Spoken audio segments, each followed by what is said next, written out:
istorya tungkol dyan sa langis. Sabi ng DFA natin, nakipag-usap daw sila sa Iran. Imagine, ang galing, ano? Nakipag-usap sa Iran. Si Donald Trump, hindi makumpinsing Iran. Tayo, ang galing natin, ano? Nagpa-photo op pa yung magandang babaeng sekretary natin ng DFA. Sino yun? Yung sekretary ng Lazaro. DFA, di ba? Secretary Lazaro. Lazaro, Ay, di ba? Sek.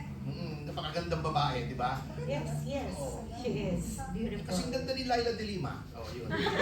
Ikaw talaga maganda si... Maganda si Seth. Anyway, maganda naman si nagpa-photo Seth. op pa dun sa Iranian ambassador. Ito ang sinabi nila sa atin, ha. Nag-usap na daw sila, okay na daw. Sabi daw ng Iran, padadaanin nila lahat ng barko ng Pilipinas sa Strait of Hormuz.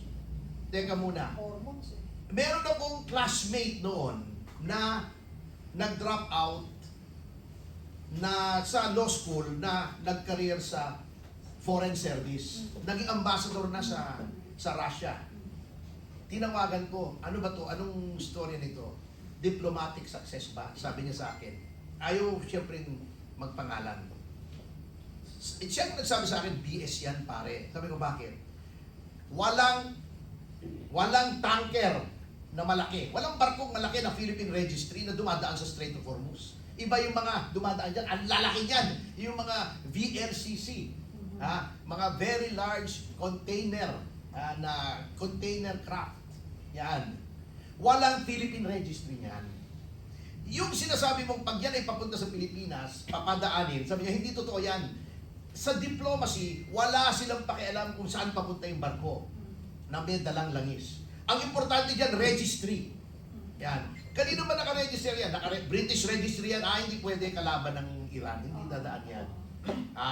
Ang nakapag-negotiate, Japan, India, Pakistan, China, dumadaan kasi kakampi nila. Yung iba, sabi niya, pag sinabi nila na lahat yung mga tanker na papunta sa Pilipinas ay pinadaan sa Strait of Hormuz dahil nakipag-usap sila sa Iran, hindi po diplomacy yun. Ang Iran, basta hindi papuntang Amerika at hindi American registry yung barko, padadaanin, magbayad ka lang. So, di ba, the next day sinabi, hindi porket pinadaanan ng Iran yung mga tanker papunta sa Pilipinas, ay bababa ang presyo. Bakit? Kasi binabayaran natin yung. Ayaw nilang paalam yan kasi gusto nilang sabihin, ang galing natin mag-negotiate. 1 peso per barrel ang bayad. So, yung mga VLCC na 1 million barrels ha, ang dala, napakalaki. 1 million pesos ang binayad ng Pilipinas para lang magpakitang tao na So, nakapag-negotiate ibig mo tayo. sabihin, So, bayad